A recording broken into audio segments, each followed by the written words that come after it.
H.P. Lovecraft left an enduring legacy in the horror genre, and I don't think his influence can be rivaled by any other author who's come since. There's certainly no shortage of talent in this context, don't get me wrong, but Lovecraft's works are relevant even a century after his time, and they'll be relevant another century hence. Sure, there are countless direct adaptations, but beyond that, there is a host of stuff that would simply not exist hadn't been for H.P. Lovecraft, and some of them aren't even overtly related to horror. Take Stranger Things or Black Mirror, for example, or Stephen King, probably the greatest horror author of this generation. I'm sure Dark Tower would have looked very different if it came from a world where Lovecraft had never existed at all. Alright, enough fanboying, let's get to the crux of today's video. If I had to talk about all the works influenced by my favorite author in this genre, we'd be here for days, so I've painstakingly created this list of what I think are some of the best international TV shows with very clear Lovecraftian influences. Let's dive on in.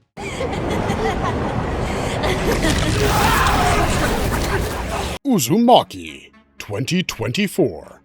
I think most horror fans are probably aware of Junji Ito's seminal work at this point. It's one of the most brilliant manga series I've ever read, because what do you mean the central monster is literally a spiral pattern? The author took something extremely random and commonplace, something most of us wouldn't even think of as remotely haunting, and turned it into a masterpiece of storytelling.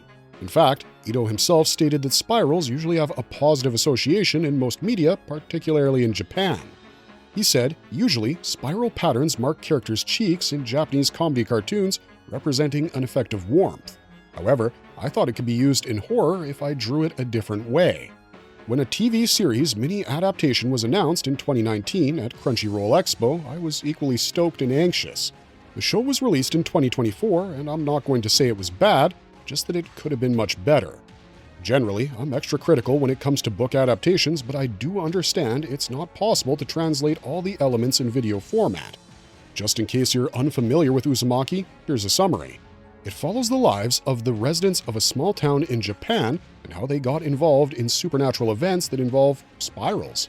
Our protagonists, Kiri and Shuichi, try to make sense of this weird spiral curse, which makes the townsfolk obsessed and paranoid about the shape and experience horrifying physical mutations. Do you see just how unique this premise is? In addition to that, you have Junji Ito's classic haunting art style that looks weird and silly initially, but then transforms into something deeply disturbing. He also explicitly credited H.P. Lovecraft as one of the chief inspirations for his expressionism. While I was happy that he preserved the original art style for the anime, I also feel like they dumbed it down considerably. Maybe the intention was to offer a more caricatured version of the horror, but it took away a lot of the visceral graphic imagery that made my skin crawl while I read the manga. But the bigger problem was certainly the pacing, because everything felt too rushed and stuffed into the episodes. Despite these creative shortcomings, Uzumaki remains an absolute beast when it comes to concept and art, and I promise you this is one you need to check out.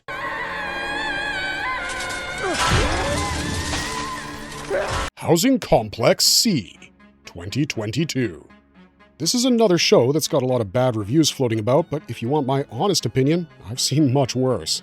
Housing Complex C is short, extremely precise, which is probably one of the reasons behind the bad press, and it feels almost insane in some places. I don't mean that in a good or bad way, there's no disrespect involved. I think people who have watched it can probably relate to that description. The story follows a young girl named Kimi who lives in the titular housing complex in a seaside town. When summer rolls in, Kimi ends up making friends with Yuri, a girl who had recently moved to the town with her parents from Tokyo. Creepy stuff comes along soon enough, with missing residents, moss growing in abundance inside the apartments, and more. With only 4 episodes, I have to say that the pacing feels slightly off because it's a lot to take in at once. Initially, I also felt that the references used in the show were too scattered, and I don't want to spoil it for those of you who might not have watched it, but it basically feels like every horror trope known to us was used, and it starts feeling like a little clickbaity. However, all of that later amalgamates into a kind of cosmic horror, so even without Lovecraft's name being attached as an inspiration, it doesn't exactly take rocket science to figure out what the creators were aiming for. The 2 young protagonists also divided audiences, with some saying Kimi's voice is too screechy, but I mean, she's a 9-year-old Japanese kid, what did you expect? That said, their dynamic really keeps you on your toes until the end. I really wish Housing Complex C had more episodes and a better fleshed out storyline, because it certainly had what it takes to create a memorable horror series.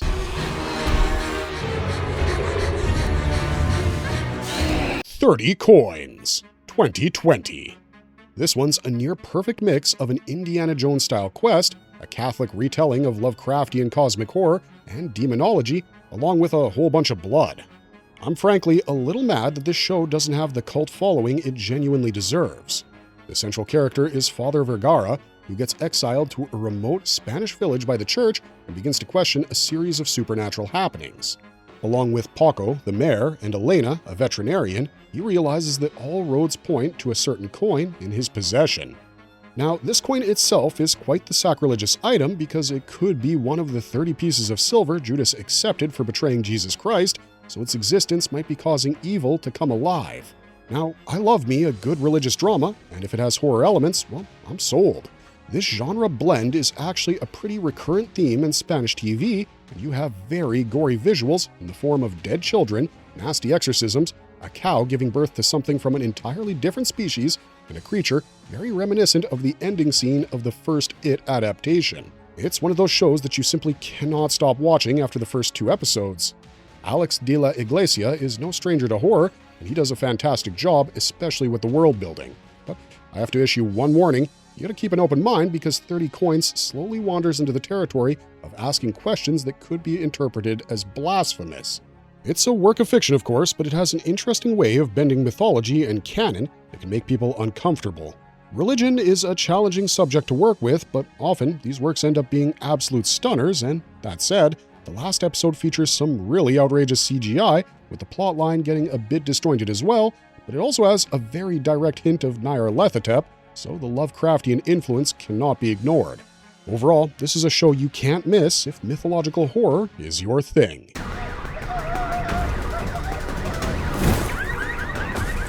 Hellbound, 2021. Hellbound is the perfect show to binge watch over a weekend with 12 episodes across 2 seasons. When it released on Netflix in November 2021, it actually ended up surpassing Squid Games as the most watched show on the platform. Numerous critics have pointed out that while the 2 shows cannot be compared side by side, Hellbound does have a more nuanced storyline. Addressing this controversy, Stuart Heritage from The Guardian said, "It might currently find itself swept up in Squid Game's wake, but I guarantee that of the 2, it's the show that will still be talked about a decade from now." And honestly, I loved Squid Game, but I'm still inclined to agree with that take. Hellbound also adopts a unique take on mythological horror, featuring a society where an otherworldly being, simply called the Angel, delivers prophecies to people, condemning them to hell at a specific time during their lives. When this moment happens, 3 hulking demons arrive to maul and burn the body of the condemned person in a grotesque manner, and this process is called a demonstration. Naturally, fear starts to envelop the minds of all citizens, so a cult called New Truth amasses popularity by preying on this fear. This organization later becomes extremely influential with near absolute power, and any threat to its existence gets brutally wiped out by the Arrowhead's gang. A 3rd season hasn't yet been announced, but fans are holding on to the hope that it will drop sometime in 2027. What I appreciated the most about Hellbound is the fact that it's far from being the typical punishment-oriented narrative we associate with hell and the concept of sin. Sure, it has angels and demons and the whole summoning a soul to hell for eternal pain, but creator Yon Sang-ho, who is also the mind behind Train to Busan, frames the show as a form of social commentary as well. In that way, the fear associated with hell somehow, in some segments, becomes less than the fear of going against the cult mentality. As the episodes progress, you'll realize that there's a lot more philosophy and existential dread in this show than you might be expecting from a monster flick. Some fans have called this boring, I know, but creature and jump scares aren't the only things that can make you feel scared. You won't be looking over your shoulder every 10 minutes with the kind of horror you'll see here. You'll just be left with a lot of very uncomfortable questions. If that sounds like your cup of tea, well, what are you waiting for? Or in this house. What you saw is within you. Feria, The Darkest Light, 2022. This Spanish show generated mixed reviews from audiences and critics alike because, while it had potential, it was just too much of a slow burn to keep people engaged. Feria, The Darkest Light, is not one of the more outstanding names on this list, but that doesn't make it a total dud. You have a complex blend focusing on elements from the horror, drama, fantasy, and thriller genres. The main plot revolves around two teenage sisters, Eva and Sophia, and how their lives get turned upside down when their parents suddenly go missing the same day as 23 people in the town apparently commit suicide. While investigations begin, the blame is focused on the parents under the assumption that they were the leaders of a cult that sacrificed people. Naturally, their two kids also come under suspicion despite having zero knowledge about anything. I know the plotline isn't exactly original, but considering the 90s setting within a conservative town, it works well for its first few episodes. Some of the scenes are quite disturbing, and the mystery around the workings of the cult itself works in the favor of the show because the acting really fails to hit the mark. Initially, I was a little confused about what sort of evil we were dealing with because there are some sci-fi elements to the show as well, but it does come together in the end, even though the first season ends with a cliffhanger. Last I checked, it was cancelled, so I don't think we're getting a second season, but I still added this name to the list because, well, I've seen worse. Honestly, Feria: The Darkest Light would have worked great as a 2-hour movie, even with the uncertain ending. It felt like somewhere along the way, the writers just wanted to milk as much as they could out of the story, turning a really interesting premise into a drag that just became boring. Now, fair warning, there's a lot of nudity in this one, which is a little unwarranted, so I'd choose to watch this one alone. The Swarm, 2023. I happened to come across a few reels of this show recently, which prompted me to check it out. I saw two things. First, the word eco-thriller, and second, the fact that this is the most expensive production in German TV history. I was sold, and truth be told, a part of me was expecting something similar to John Carpenter's The Thing. After starting The Swarm, I quickly realized this was more marine-focused, which is obviously screaming Lovecraftian horror. It just so happens that there's some kind of swarm intelligence living in the depths of the seas, which has been threatened by pollution. In order to survive, it strikes back at humanity, leaving the fate of the world in the hands of a few scientists desperately trying to learn more about this swarm. Good things first, this is a different flavor of biological/environmental threat. You don't have any of the typical zombie apocalypse elements. And while I was never at the top of my science class, I do consider myself a bit of a nerd, so that part of me really appreciated the scientific bent of the show. People aren't just throwing around big words for surface-level intellectualism, looking at you, Grey's Anatomy. Plus, the cinematography is stunning, which makes sense considering the €40 million budget, but the special effects did fall short of what I was expecting from a production of this caliber. Now, on to the not-so-good things. There was really no reason to stretch out the story initially, which is why a lot of the reviews online seem to focus too much on just the first 3 episodes. Obviously, the acting could have been better, and I did enjoy the show, which is why I'm recommending it, but you should know that The Swarm was based on a best-selling novel that I hadn't read prior to watching it. My curiosity got the best of me, so I picked up a copy, and folks, I'm really not one of those snobbish, the book is always better people, but the book is better, by miles. Remember how I said the show tickled my scientific fancy? Well, the novel blew my mind. It's up to you which one you want to go with, but if you ask me, I advise watching the show first and then reading the book. You can thank me later.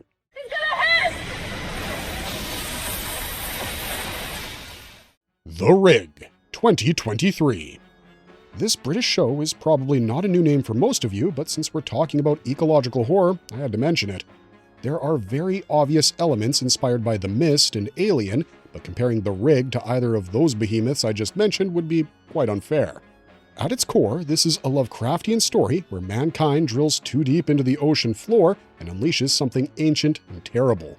The titular oil rig, which was conducting operations in the North Sea, gets cut off from the outside world when a strange fog envelops it and doesn't fade away. In the very first episode, we see a character fall off tall scaffolding and nearly die, but then he recovers thanks to whatever driving force was behind the fog.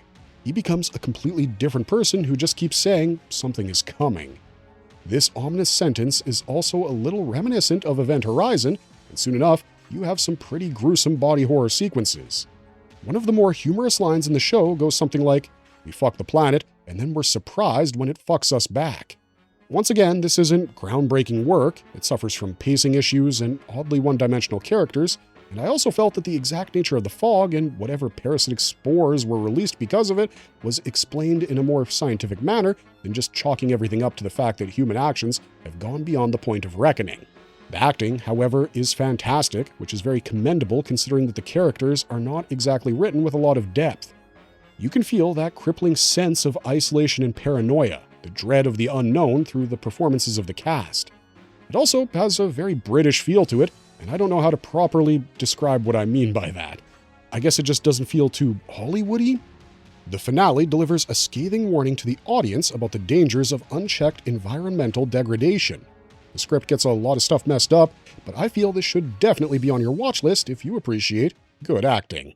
Good to tell us. I can sit and wait here all night long. The Kirlian Frequency, 2017. The Kirlian Frequency is a criminally underrated Lovecraftian legacy. Initially, it was released on Vimeo, then on Netflix, before being taken off the site out of the blue. I mean, that just adds more intrigue to the show's setting if you ask me, but yes, this one can be a pain to find online. But you know what they say about the forbidden fruit, so I can assure you that this anthology will not let you down, and it's absolutely worth hunting down. It's surprisingly engrossing, and you'll be craving more when the credits start to roll.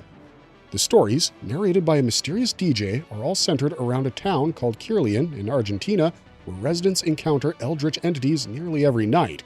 It feels very similar to Welcome to Night Vale, but the Kirlian Frequency project is actually the older of the two, since its first pilot was developed in 2009 and the animated series aired much later. The episodes begin with the cracking of a cassette tape rewinding, and generally, that's not exactly an ominous sound. However, coupled with the deliberate silence in this anthology, it feels like a strange countdown heralding the coming of some kind of evil. The smooth voice of the DJ soon follows as he welcomes his listeners, and even this voice is intercut with audio files to create a creepy atmosphere. Finally, the cherry on top of the cake is the synth music, which takes you back in time, but not in a heartfelt, nostalgic manner. I absolutely love how these audio elements are used because individually they sound pretty harmless, but when they're used together, that perfect, eerie, cinematic atmosphere is nearly achieved. Whatever little remains is then managed by the carefully animated motion graphics, and I gotta say this was a very clever decision because they just feel more unnerving than completely fleshed out designs. The episodes are short but precise, and you'll marvel at the storytelling because they deliver that bone-chilling, uneasy sensation so accurately in just 10 minutes or so. There's one episode that's very heavily influenced by Stephen King's work, so anyone who's a fan will absolutely love that. And the host himself feels like quite the iffy character because you can sense that he's not exactly human, but at the same time, he doesn't seem to nurse any particular malice towards his listeners. If you choose just one show on this list to watch, let it be the Kirlian Frequency.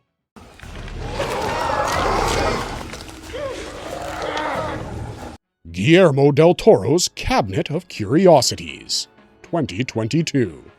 This director obviously needs no introduction, and this horror anthology series was marketed as del Toro's personally curated stories, and he has acknowledged Rod Serling's Night Gallery as his main inspiration. Just as Serling narrates the opening and closing of each episode, so too does del Toro in Cabinet of Curiosities. I can't label this as simply a horror collection because that would be doing a great disservice to the particular gothic quality the Oscar-winning filmmaker brings to his works. Think of it as the love child of the modern cinematic and vintage fantasy horror genres. One of the most intriguing features of this anthology is how there's no running behind narrative closures across the episodes, similar to how classic campfire ghost stories just go with the flow and leave certain things to your imagination. You have directors such as Jennifer Kent from The Babadook and Anna Lily Amirpour from A Girl Walks Home Alone at Night contributing to each episode. Now, some of them are scarier and more overtly horrific than the others, but the central idea remains unsettling audiences instead of scaring them outright in classic del Toro fashion. Pickman's Model by Keith Thomas is based on a story by H.P. Lovecraft, and I must say that the attention to detail when it comes to the macabre is something worth praise. Then you have Dreams in the Witch House, another Lovecraft original featuring our very own Rupert Grint, better known as Ron Weasley. Of course, the other episodes preserve this flavor to an extent, but I feel it's most strongly seen in The Murmuring. I know a lot of people might disagree with me on this because it has a more subdued plotline that leans heavily into the emotional aspect of what horror can mean instead of featuring a central evil entity. Overall, however, the anthology feels a little uneven, and I think it could have been much better. While the cinematography and editing are top-notch, in some episodes it felt forced, especially because the story seemed pale in comparison to the setting. If you want a more detailed take on this particular show with in-depth reviews of all the episodes, let us know in the comments down below because that's a video we'd love to make.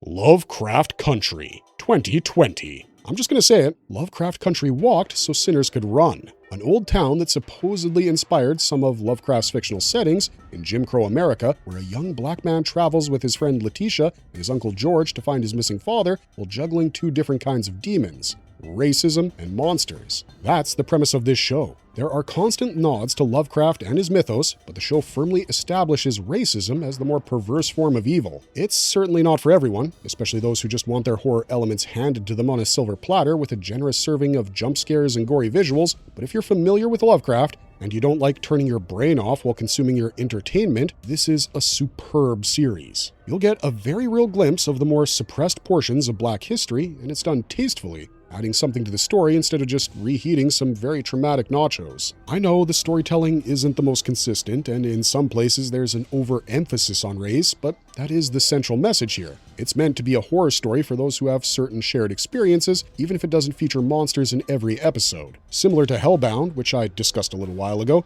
Lovecraft Country is as much a piece of social commentary as it is a work of horror. Maybe that's why reviews are so divided, because the things highlighted in the show are things only a certain section of the populace will have been through, so I can only say that if you start with the hopes that every episode will feature some kind of cosmic entity or elder god, you're going to be disappointed. Think of it as ordinary people getting tangled up in paranormal happenings, as well as hate, and it will be much more palatable.